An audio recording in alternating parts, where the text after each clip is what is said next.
Let's be honest, most of the time on the internet when you hear about a hack, it's total bullshit.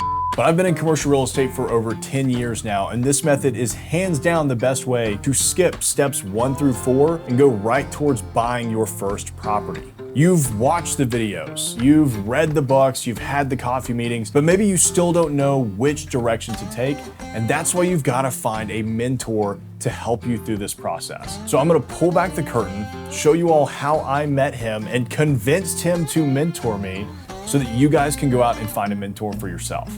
We've got Mr. Bruce Peterson in the house, the man who taught me everything I know about real estate syndication. I was going to say commercial real estate syndication, but really just syndication in general. Met back in probably 2016, 2017, give or take. So today we're going to dive into how we got to know each other because one, a lot of y'all ask, how do you find a mentor? You'll find that I cornered Bruce. He couldn't really run, so we're going to talk about that.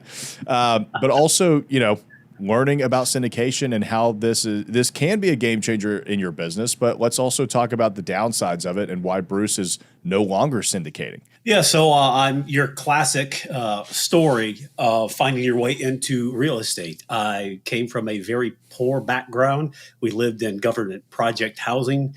My parents were high school dropouts. I'm a college dropout myself, worked in retail for 20 years, hit a wall, thought I can't do this shit anymore.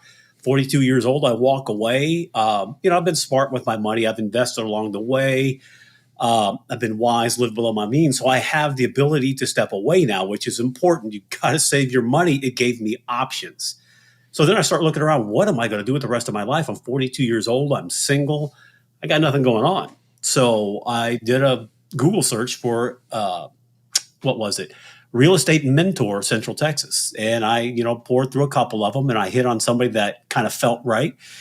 And, I paid them a fair amount of money, to be honest with you. But they taught me what I didn't know. I'm a retail guy. I know how to, run a P&L. I know how to lead people, hire, fire, schedule, budget. I know how to do all that. I don't know anything about real estate at all. So I needed somebody to teach me the ropes. And I found somebody that was a commercial broker, but also a mentor. So I paid, like I said, a fair amount of money up front, but it shortened my timeline. It helped me eliminate a lot of mistakes. So I bought my first property about 9 to 12 months after working with her. It was a 48-unit property in Austin, Texas. This is 2012. Totally different world from where we are now.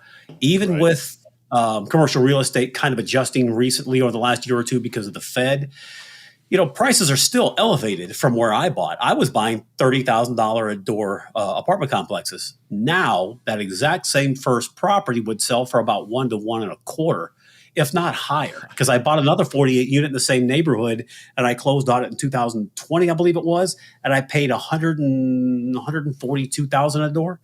So prices have definitely skyrocketed, but you can still find deals. You can still make money in this market. But yeah, I've syndicated everything I've ever done. I got a mentor.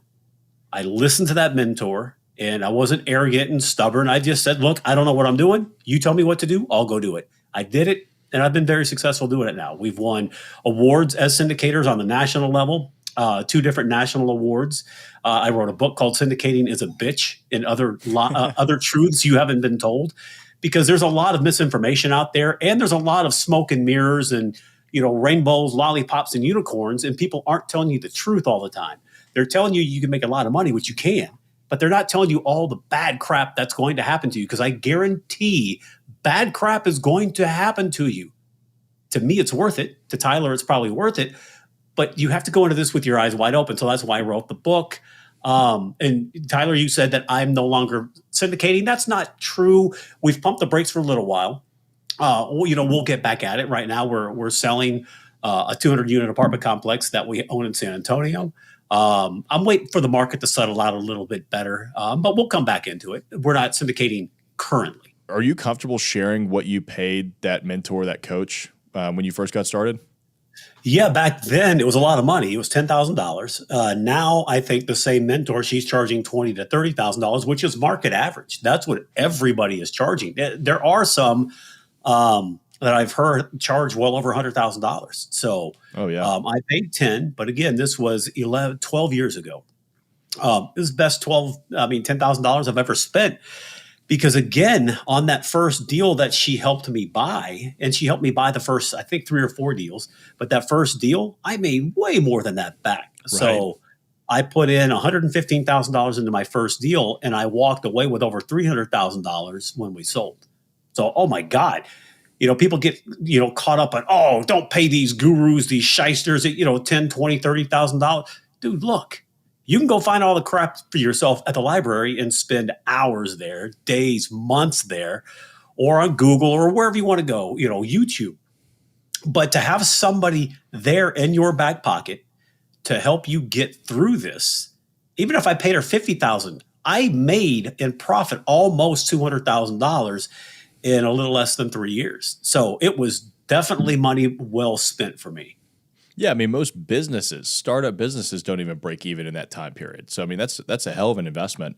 And it's kind of funny. I actually think $20,000 to $30,000 is cheap for that level of coaching and mentorship. So you paid $10,000 to someone to teach you everything, and you met me back when I was like 25. And for some reason, you didn't look at me and go, you need to pay me $10,000. What the hell made you make that choice of just taking me under your wing and teaching me the ropes? You're sexy. I don't know what to tell you. It's all in the beard, baby. So, no, there's a place for me to monetize. There's a time for me to monetize, but I'm more interested in relationships and getting to know people and just helping people. People helped me along the way. Yes, I paid my actual formal mentor $10,000, but lots of people helped me along the way. I talked to a guy one day. He heard me on a different podcast, and he reached out and he said, he wanted to talk. He just wanted to talk and pick my brain for a half hour. At the end of the half hour, he goes, okay, last question. Why did you just do this? I'm like, do what? He said, you just gave me a half hour of your time. You pulled back the curtain. You told me a lot of what I need to know, and you didn't charge me. I was like, look, I'll be honest with you. It's selfish. I've got an unbelievable life. If I teach you how to have the life I have, it doesn't take away my life. But then the selfish part of it is the more successful I can make somebody else, the more cool kids I have to run around and play with now. Most of you are working 9 to 5. You're a W-2 employee, which is great. I did that for years, but you don't have flexibility. You don't have control of your schedule. I have complete freedom of schedule. Now, there are things that I have to do at certain times, yes, but for the most part, I set my own schedule. And again, if I can help other people have that life, well, now instead of saying, hey, let's go play golf, Bruce, I got to go to work. Well, I helped you get out of that. So now you can go play golf with me. But I don't have to monetize everything. It's a Gary Vaynerchuk. Just give. Every once in a while, I might have an ask. But I want to just give all the time. I had started off my career with a commercial real estate development firm with 2 older partners. One was in his 50s and one was in his 80s. And they self-funded every deal, right? And so that was just my entree into the world of commercial real estate investment and development. Was that, you just got to be around for a long time, save up a whole bunch of money, and then start doing your own deals. And I wasn't even supposed to be in that room. I don't know if you know this, but I had met Mike McCarthy at the best year ever, at Hal Elrod's best year ever blueprint, which I don't think he does anymore. But that's annual summit in California. And became friends with Mike, and he was like, oh, you should come out and hang out with us at GoBundance down in Austin, Texas. And so I just showed up and had, you have to be a millionaire at the time. When I was 25, not a millionaire. So it was really cool. I mean, my mind was just absolutely blown sitting there going, oh, wow, I can go out and raise capital from other people. I can use other people's money to start this. So real quick, a key takeaway I want people to get from what you just said. The group that you got invited to as a non-member because you made a connection with somebody, you made a relationship with somebody. You had to be a millionaire at least to get acceptance into the group to become a member. Well, you weren't a millionaire, but what you did is you surrounded yourself with people that had more and were more successful than you, right? We have all heard you're the average of the 5 people in the 5 books you've read, 5 people you hang out with.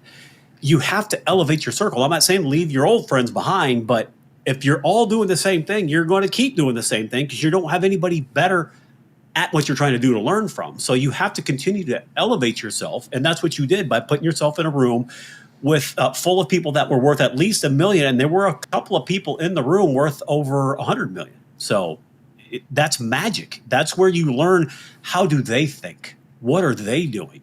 How do they invest their money? So that was a huge deal for you to do. So now that you know how to find a mentor, you have to know how to go find a deal to even partner with them on. So check out this video here.